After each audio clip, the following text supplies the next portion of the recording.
Welcome to our third lesson on processing.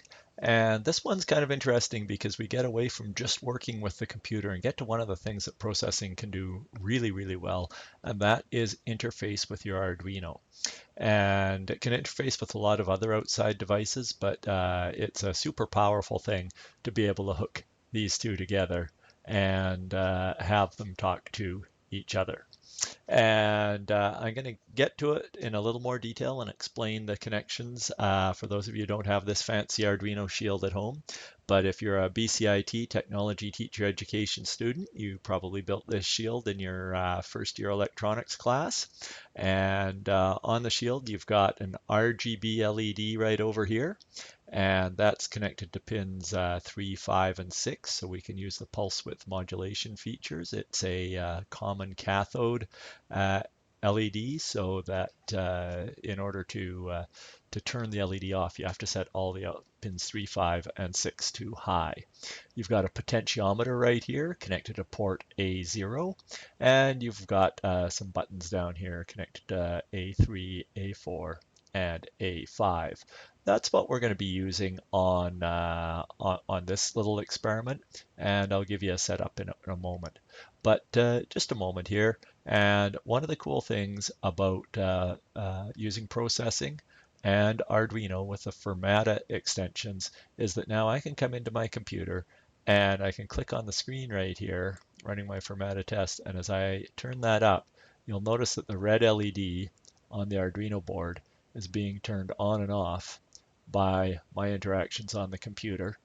And there is the blue channel going on and off, and the green channel going on and off. So we're going to take a look at how you can control things in the real world from your computer, and vice versa. If you watch the analog input right here, A0, which is connected to our potentiometer, and I reach in here very, very carefully and don't disturb things too much, you'll notice that my A0 value goes all the way up to 1023 and goes all the way down to 0 as I turn that.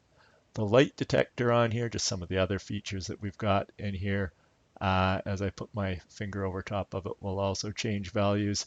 And my input on analog 3, I can change that to an input.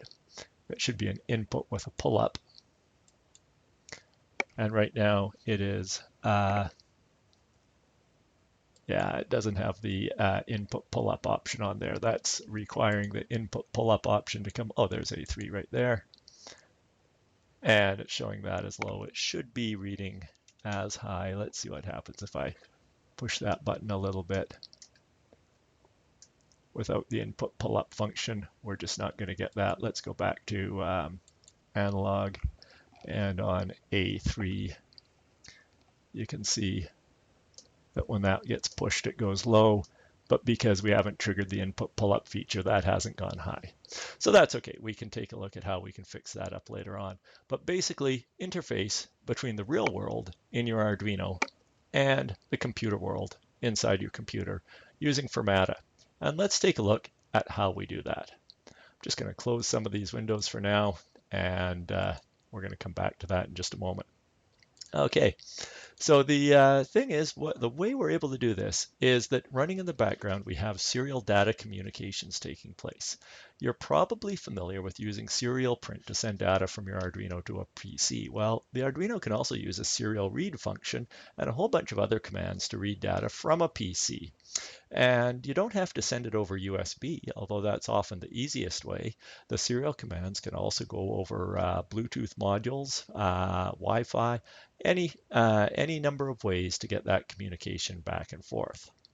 Firmata is a library or a program that you can drop onto your Arduino, and it lets you use that serial communication to talk from your computer to the Arduino. And then you can get libraries for processing so that processing knows how to talk to Firmata on your Arduino. So it's kind of like a standard language that allows your computer and your Arduino to talk to each other. So this is really cool because now you can control motors with your mouse on your computer. You can monitor sensors. You can build your own peripheral devices. Now, what's kind of cool to get started is that Firmata is included right in Arduino. But before we jump over and start looking at the software, I did want to take a moment and take a look at some of the hardware. And I just wanted to confirm this setup for people who might not have the Arduino Shield. You can see the devices that we're going to be using and how they're hooked up. So attached to pin A0 right here, we have a potentiometer right here. And that potentiometer, one side of it is hooked up to ground, and the other side is hooked up to +5. And you can route those +5 and grounds right back to your Arduino's power and ground. Over here, we have the common anode RGB LED. So you can see the anode pin. That's a common cathode LED. We've got a common anode. So this is going to run a little bit differently here.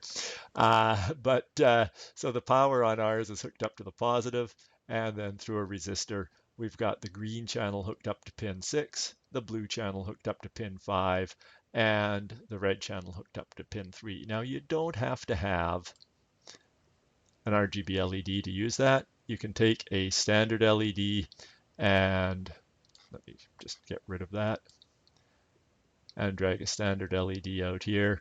And you can use a series of standard LEDs, and let me rotate that around and just put that. So, oh, it doesn't let me.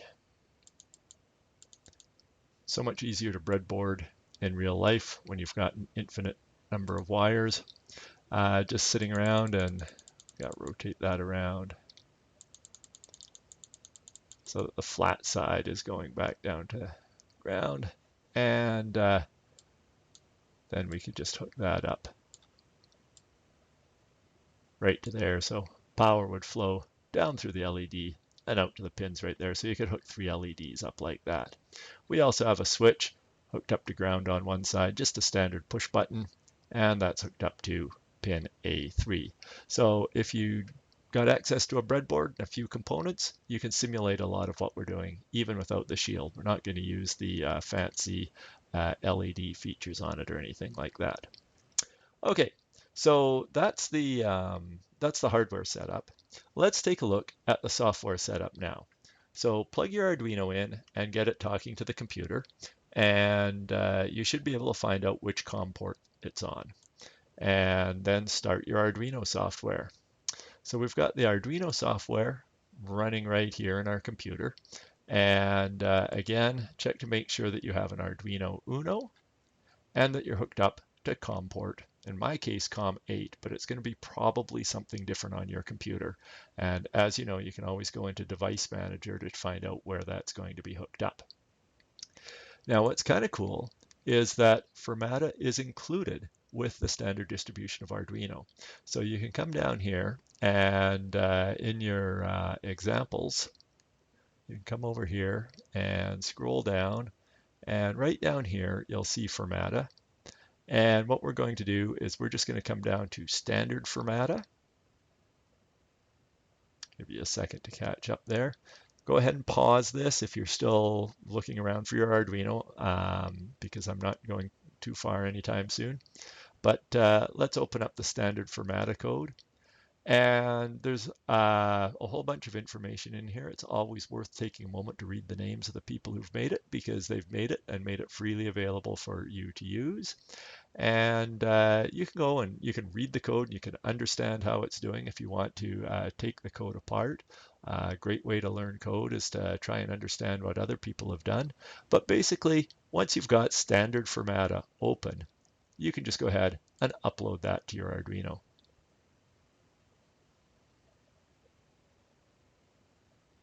Now, when that's done uploading, just wait for the done uploading to flash up right here. When that's done uploading, you've now taken the software and put it onto your Arduino, so your Arduino understands how to listen and talk to your computer if your computer understands how to listen and talk in Firmata. Now, what I like to do is close that off for right now. We don't have to write any more Arduino code for the rest of the day. Your Arduino is doing everything that we need it to do. And what I like to do is I like to test the standard Firmata code using uh, using some software that's freely available. So if you go to the firmata.org wiki, drag that right over here, and here's the main page. And as they say, the wiki is no longer maintained, but you will find in here that if you scroll down, there is a Firmata test program. And you can click on that, or you can just scroll down right here, and it's available for Linux, 32-bit, 64-bit, for Mac, and for Windows. So I'm running on Windows, and I'm just going to download that right now. And yes, I want to save that file. It's going to pop up right here as soon as it's downloaded.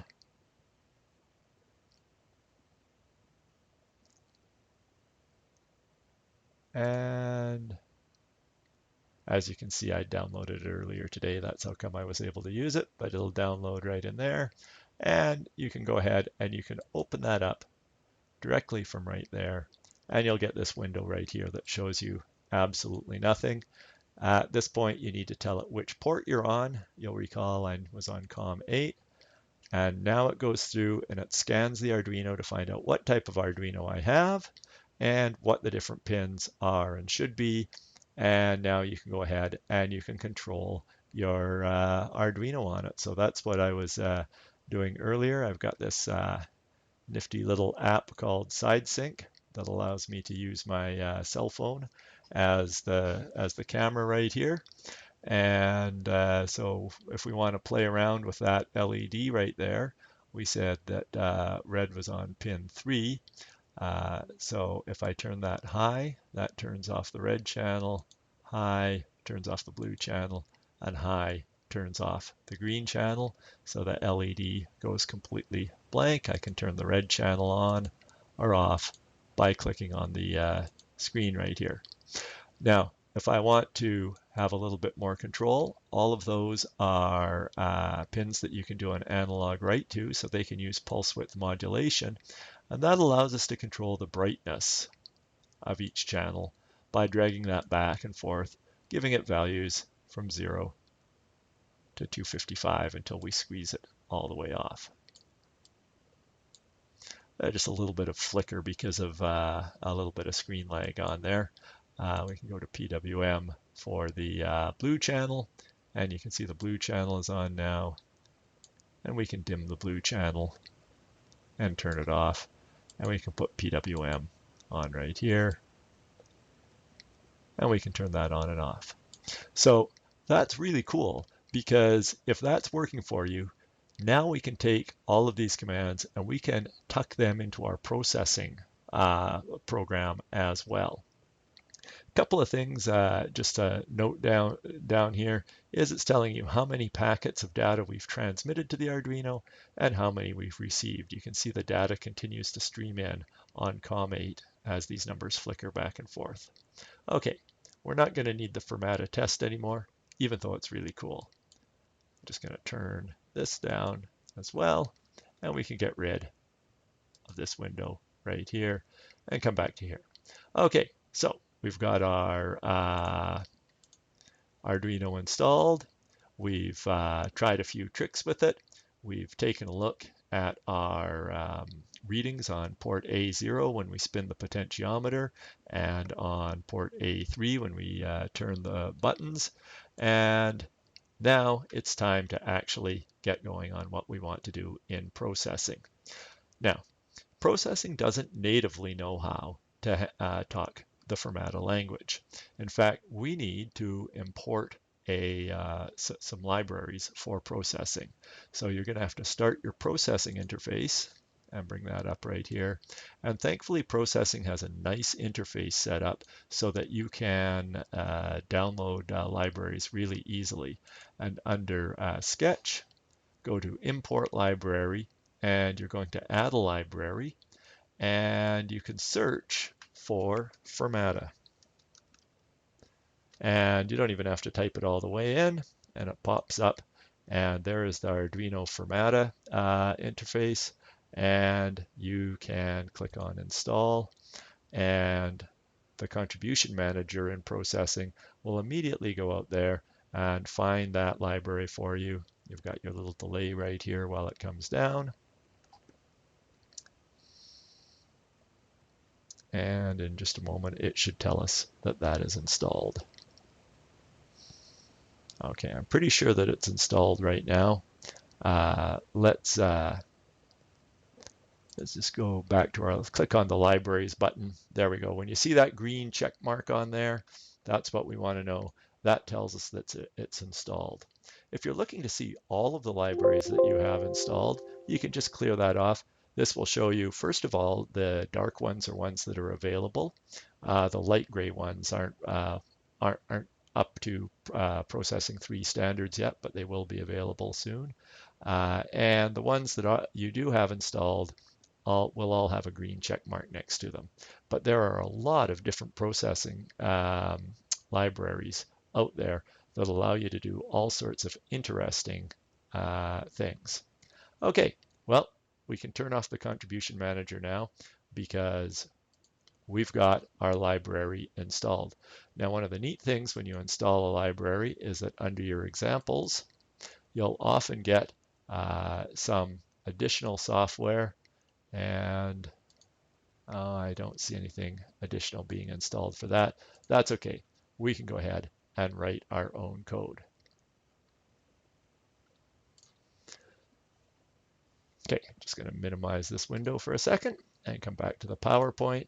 And so the way this works is that when we begin our code, we're going to have to tell it to import the processing library and to also import an Arduino object. So let's go ahead and type that in and set that up and see if that's going to work for us. So I'll just drag this window right over here, and we want to import processing.serial.star semicolon. So dot star means that anything, dot star is a wildcard. So it will take anything that begins with processing.serial dot. And then we also want to import cc Arduino dot star. So anything that begins with that, CPP or H or whatever might be in there. And then we're going to create an object called Arduino, and I'm going to call it demo board. But there's no reason you have to call it demo board. You could call it Arduino, my Arduino. You could even spell it with capital R in it if you wanted. But let's stick to demo board. Okay, just because. And that's all looking okay so far.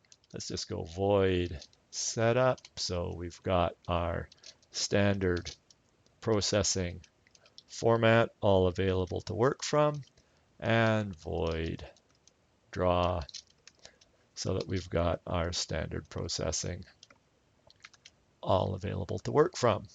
And let's run that right now, make sure we're not running into any errors.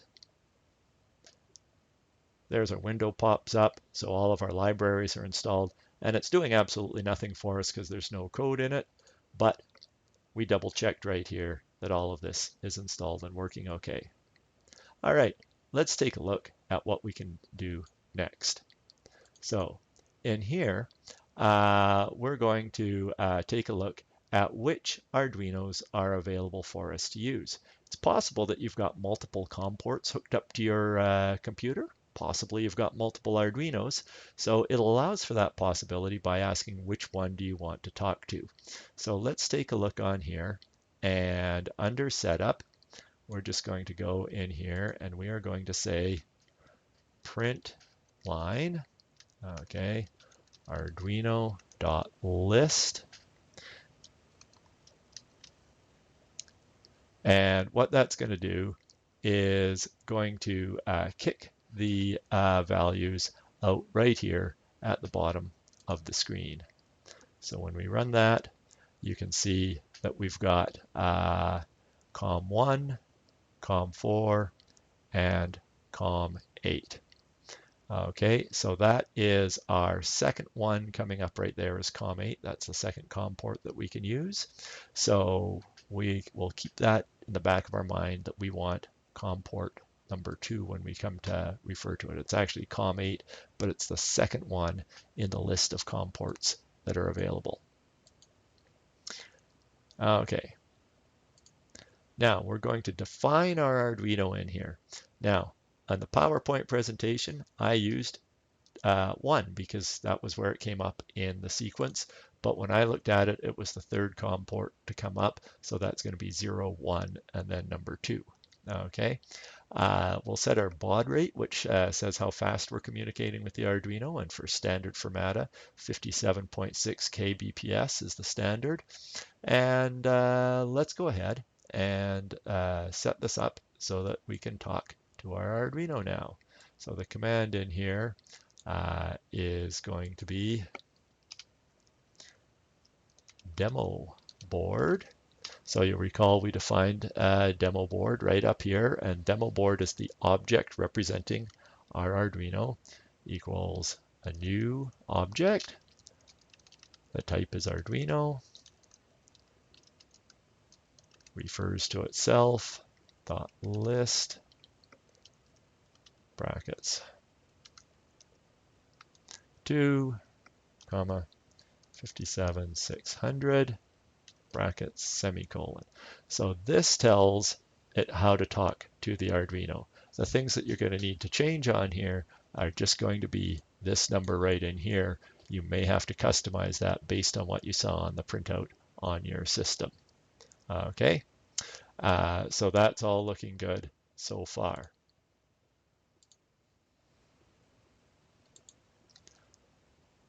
Oh, there we go. Now, we're going to set some of our pins to be outputs.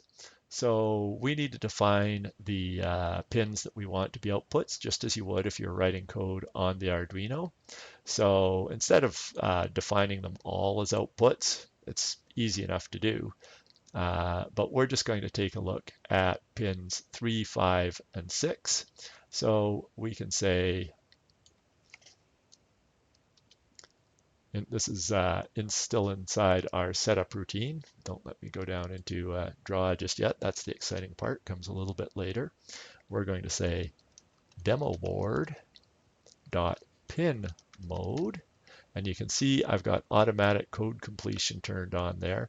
If code completion isn't turned on for you, you can go into File and Preferences, and automatic code completion will turn on right here with a control space. Really nice feature in the processing interface. Anyways, we're at demo board dot pin mode brackets LED. Okay. Comma, Arduino dot output.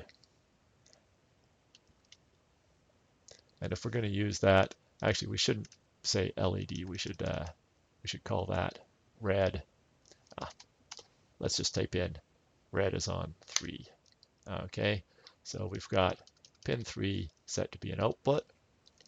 Demo board pin mode 5, comma, Arduino dot output, demo board dot pin mode 6, comma, Arduino dot output. And so now what we've done is basically the same as you would in your setup in Arduino. You'd go pin mode 3 and you'd say output. Well, just in here, we've got a few different things to tell it because we say, hey, look at the demo board and use the Arduino term for output to set that up. And so now that should set all of our Arduino pins to be outputs right there. And then in void draw right down here, okay, what we're going to do is we're going to come down here and we can set this up. So we can turn on the LED and we can say demo board dot digital right 3 comma. And again, we can't just type in high. We need to tell it that we want the Arduino word for high. So we're going to say Arduino dot high. Okay, make sure we've got that turned on. Delay 100. Demo board dot digital right 3 comma Arduino dot low. Delay 100. Okay, so now we should come get this all set up, come into here. This should loop around and we should see our LED blinking on the Arduino board. Let's run that code and let's bring up side sync right here. And there we can see that blinking. It's blinking just a little fast for that refresh rate. Let's try changing this to a 500 millisecond update right on here. There we go, it's running. And there we go. We can see that's that looks like the green pin. Oh no, anyway, what we've got is we've got one of them flashing on and off. We've got the red flashing on and off. What we forgot to do was that with it being a common anode LED on here, you've got to remember to set your pins all high. Demo board dot digital right 3 comma Arduino dot high to turn it off.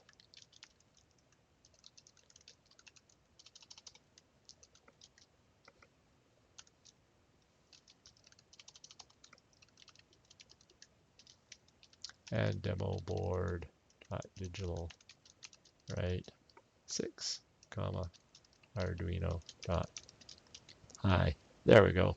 And this will initialize the board with the LED off.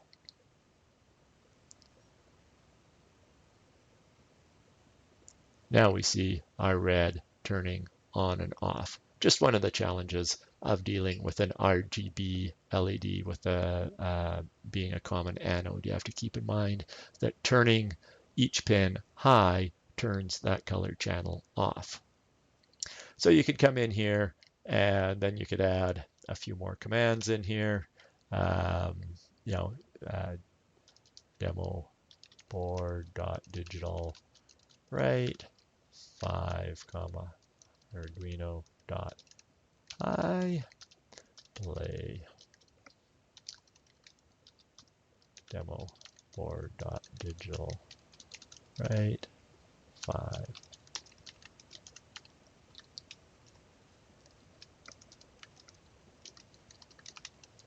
And now we should see a couple of colors flash through there.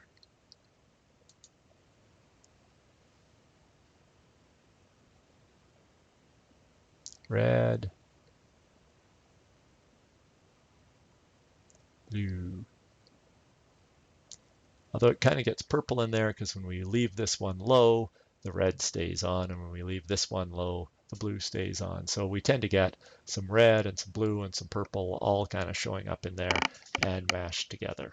So so there we go. We've got control of the Arduino, and we're able to change something in the real world from inside our computer. Now, if you've done some work with the Arduino, you know that although you can blink an LED, as I like to say, if you can blink an LED, you can rule the world, because the same signals that we use to blink LEDs and control their brightness can be used to control motors or can be used to power lasers. It's just a matter of what you do with that signal and how you amplify it and how you manage it. So that's all pretty cool. But we'd also like to take a look. I'm going to stop that program right now. So we can mess around with that later on. And can we use the mouse button to control whether the LEDs are on? want you to think about that one. In previous tutorials, we've shown you how to use the mouse pressed functions in processing so that you can check to see if the mouse button is being pressed, or you can make the LEDs come on whenever you press the space bar. So all sorts of interactivity. Okay, here's how we can get some input coming into our Arduino. Now, if you've got the PowerPoint, it's really easy to copy and paste this straight into your Arduino. If not, straight into your processing file. Let's create a new processing file and paste this right in here. And so let's take a look at what this program is going to do right in here. So this one, it starts with our same imports. So we import the processing library. We import the Arduino library. We're going to define a couple of variables, the potentiometer. X is going to start at equal 0, Y is going to equal 480, and then we're going to activate the Arduino demo board. We'll set the size of our screen. We'll do our listing to find out which we're going to be using. Again, on my Arduino, it's going to be hooked up to the second COM port, and then we're going to set the Arduino's LED to an output. Okay, now in the draw routine, what we're going to do is we're going to use the command demo board analog read, and we're going to analog read. Actually, we're not going to read from there. We're going to analog read from A0. Okay, and then, well, let's see what we get as this comes out. Okay, we've got a big swack of nothing. But let me pop this up onto our screen again. I'm going to reach in here and adjust the potentiometer. And as I turn that potentiometer, it is controlling the position of that cursor as it goes across the screen.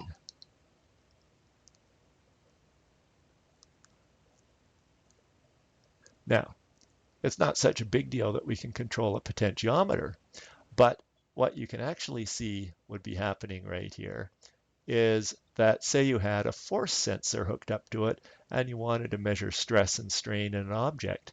You could have a stress sensor and a strain sensor, and so you could measure the load and the deflection, and you'd be able to chart out your material science curve on here. If you wanted to measure the change in temperature of something over time and get a nice plot for it, you'd be able to get that run all along. So any sensor that you can hook up to an Arduino, and there's thousands and thousands of sensors, accelerometers, gyrometers, anything that you want, you can hook up to an Arduino. You can digitize that data and you can pump it into processing. It can record that data and graph it for you in a nice little output format.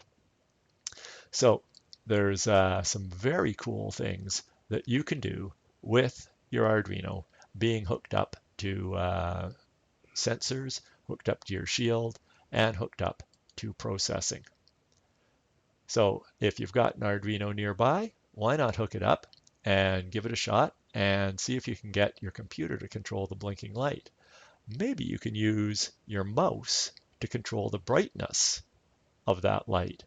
Or maybe you can use buttons to control the status of something on your computer. All sorts of neat things that you can do when you've got your Arduino hooked up to your computer, talking between processing and the Arduino using Firmata.